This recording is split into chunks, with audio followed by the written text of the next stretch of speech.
Anti-government protests are breaking out all over China, from Beijing and Shanghai, big cities like that, to distant parts of the far west of China and small towns like Urumqi in Kashgar.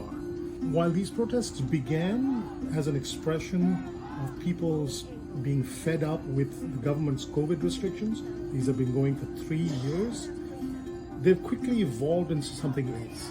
People are now calling for the fall of the regime. They're calling for Xi Jinping, the president, to step down. This has not happened in China for a very, very long time, and those who pay close attention to the country are comparing them to the Tiananmen Square protests. The Chinese government now finds itself basically painted into a corner.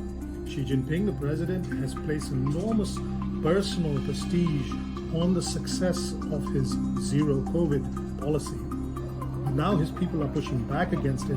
He has to either clamp down hard on them, which is only going to make them more resistant, or he has to hope that after a quiet few weeks, people will go back to normal and the country can reopen.